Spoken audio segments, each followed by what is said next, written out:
Okay, so what part is this? I think we're up to part 4 maybe.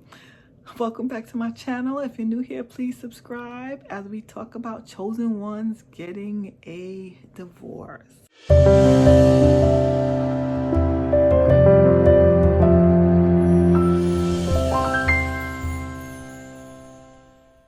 So yeah, my husband was livid of me sleeping on the couch. He hated it. He hated it. And I didn't say a word to him. I would just come in the house, go to the couch. He would go in the room. So one day, and I used to work my little business online. Yeah, I wasn't working. I was actually working my business online. I was trying to run my business. And I would mentor people. Like, I was doing all of this stuff. I was helping people start a business online. I had a Shopify store course. I was doing a lot of stuff online, and so I used to meet with a lot of people virtually. And I'll never forget one day, I was meeting with somebody virtually. We were having a Zoom. I was coaching somebody, and he took my dresser, and he's just pushing it out into the hallway. Meanwhile, I'm like sitting here at the table. I'm at my kitchen table, because we live in an apartment. I'm at the kitchen table, and our room is all the way to the back, but it's a straight line all the way to the back. And I don't know, at the time we had a dresser. I don't even have that dresser anymore, but at the time we had a dresser in the room, and I just hear him pushing my dresser out while I'm on a coaching call. He's pushing my dresser out into the hallway, just to make a point. It's like to say, oh, since you want to sleep on the couch, here's your stuff. And while I'm on a coaching call, he just did that just to be spiteful. But I just kept on my coaching call. Like I said, during this whole time, I just kept a smile on my face. Nobody knew in the background or behind closed doors. I was drinking a bottle of wine every day, and I was going through an abusive marriage, and yeah, it was toxic. It was very toxic. So he pushed my stuff out into the hallway, and yes, I'm still doing my coaching call. So I stayed on the couch. Weeks passed by, months passed by, and I remember it was around Mother's Day, and my sister came to visit from Pennsylvania. Well, she had called me first, like a couple weeks earlier, and I explained to her, like, this is where I am. I'm on the couch, telling her what happened. Oh, and before that, I remember one day he came home. I made a salad, a Greek salad with some grilled chicken and this and olives and that.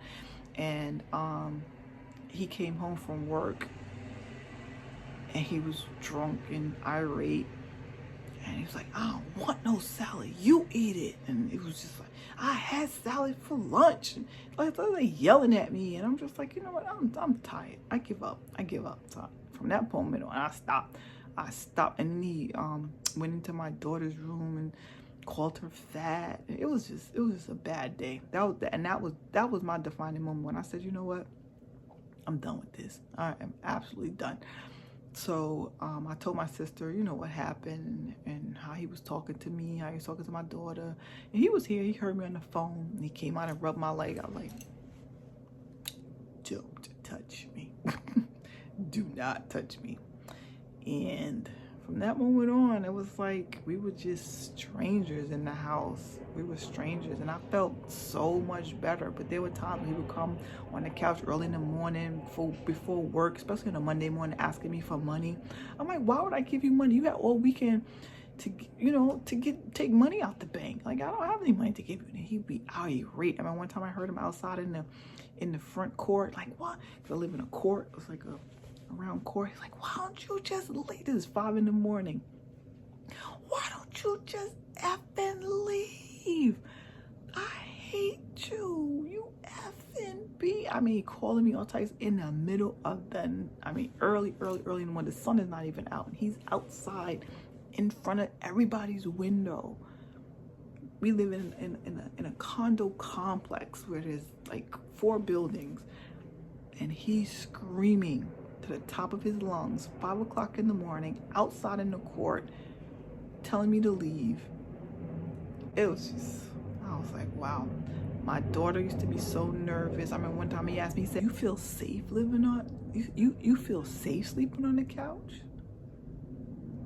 I was like, what are you trying to say? So my daughter heard him say that. So my poor daughter, she was probably like, I don't even know how old she was. Was this 2014? 10 years ago. Maybe she was about, she's 20 now. This is maybe about 8 years ago. I don't know. But she was young, like maybe 10, 12 years old. She wouldn't even sleep in her room anymore. She would come sleep on the couch next to me, the love seat next to me. I'm like, "Maddie, go in your room." She's like, "No, I'm scared of Daddy to do anything to you." I'm like, "He's not gonna do anything to me." Yes, he is. She used to be so scared. He used to be threatening me. So let's wrap this up. So my sister comes to visit for Mother's Day. Go out with her and my brother-in-law. You know, we didn't do anything for Mother's Day that year. Me and him. We used to do stuff every year, but that year we used to do stuff with his family every year. I didn't go that year.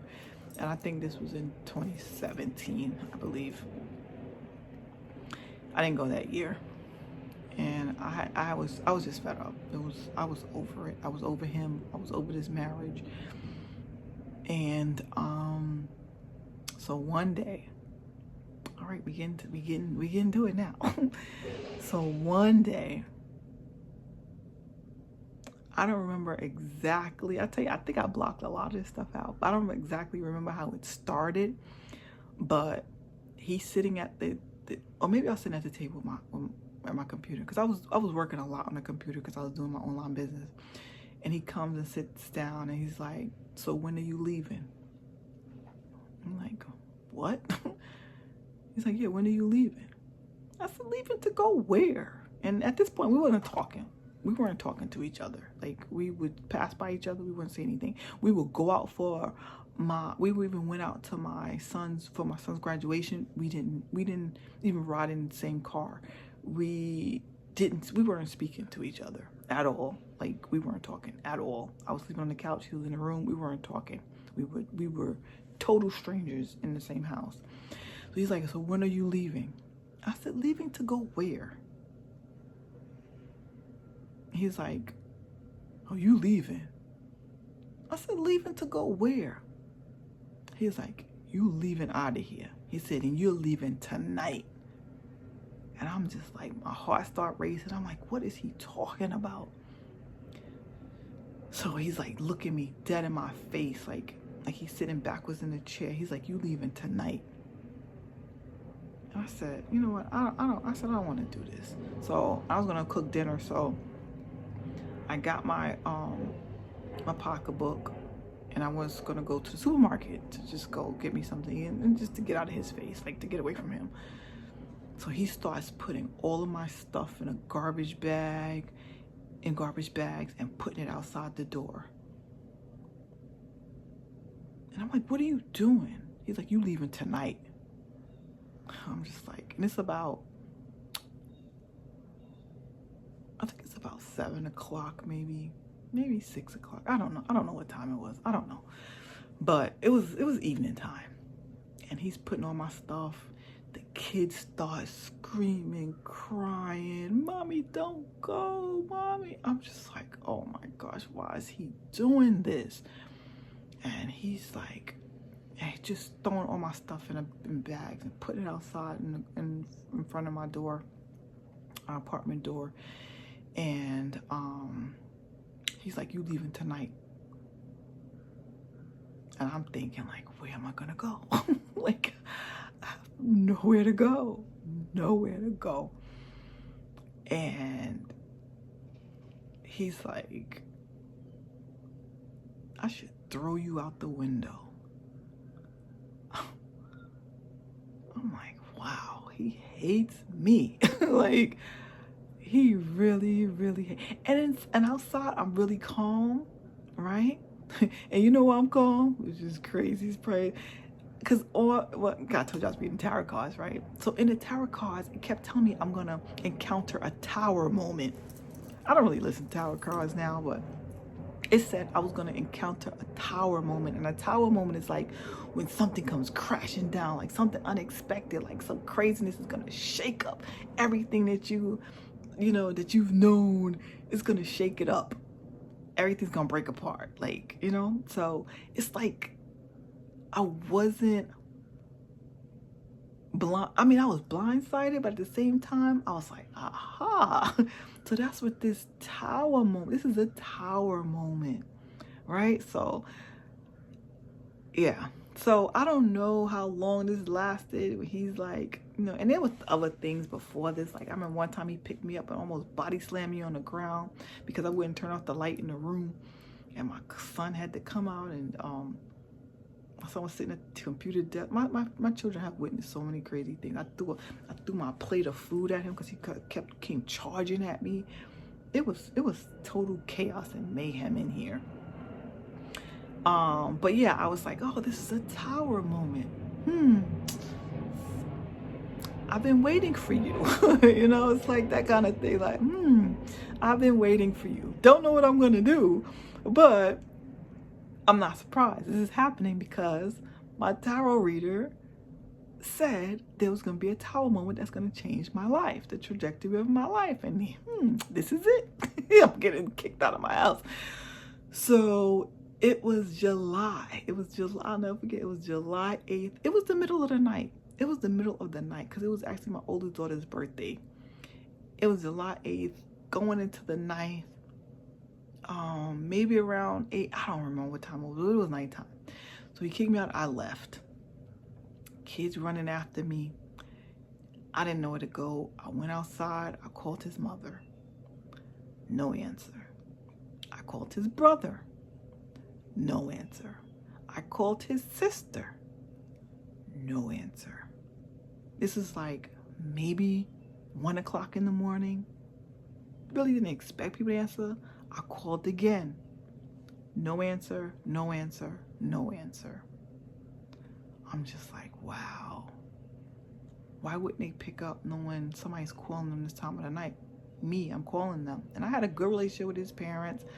I had a good relationship with his sister. I had a good relationship with his brother. At least I thought I did at that time. Everything changed, of course, after divorce, but I'll get to that in another video. But yeah, so now I'm outside. It's about 1, 2 in the morning. I'm not exactly sure what time it is, but it's definitely after midnight. I called my oldest daughter, and she's like, "You want me to come over there?" And I'm like, "No, for what? What you coming over here for? Like, no, don't come over here." So I call, and I'm hysterical crying. I forgot to say that. I'm hysterical outside crying.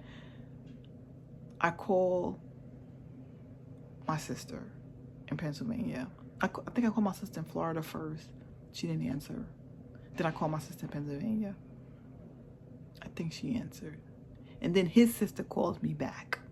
And I tell her what's going on. And she's like, "Call the police." So I call the police. And I tell my sister what's going on. And she's like, "Oh my gosh, So I tell the police. I'm hysterical crying. Like, I mean, it takes them a long time to come. I'm sitting on the curb. I'm hysterical. My kids are crying. It's just terrible. The police finally come. I'm telling them what's going on.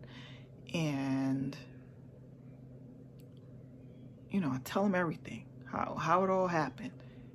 And then I get to the part where he said he should throw me out the window. And you know what this police said? And the police were all men. And this one Asian police was so mean to me.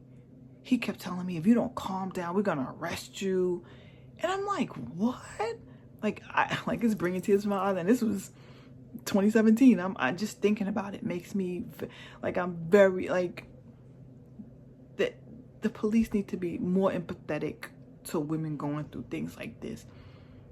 But he's, you know, he's threatening to arrest me because I'm irate, and I'm telling him, you know, I'm upset. I'm hysterical. I'm literally hysterical. I got my kids out in the middle of the night, just been kicked out of my apartment in the middle of the night. I have nowhere to go. I don't have any money on me. Nothing. So this is the kicker. So I write a police statement, and it was like, so one of the police was really nice. He's like, so what do you want us to do? Do you want us to arrest him? And my son is out there. He's like, no, Ma, don't arrest him. No, Ma, just leave it alone. I'm like, leave it alone. I don't know what to do. So when I write my statement, I'm telling him, and so the police, this is the kicker, this is the real kicker. The police asked me, did he say he should throw you out the window, or he is going to throw you out the window? Because if he said he is going to throw you out the window, we can go up there and arrest him right now. But if he said he should do it, we can't arrest him. I said, what? And I didn't want to lie to the police in that moment, because my son is like, no, Ma, no, Ma. I could have easily said, he said, I am. Well, you know, like, I am going to throw you out the window, or I should. I could have easily said, I am going to throw you out the window. But he didn't say that to me. He said, I should. So he said, I should. I should throw you out the window. So he was like, so we technically can't arrest him on that. But do you feel, did he hurt you? I'm like, yeah, he hurt me. He kicked me out of the house. He's like, so do you want to go back in your house? I'm like, I don't want to go back in there with him. So they're like, we can't arrest him, ma'am. I'm like, wow. Okay. Whatever.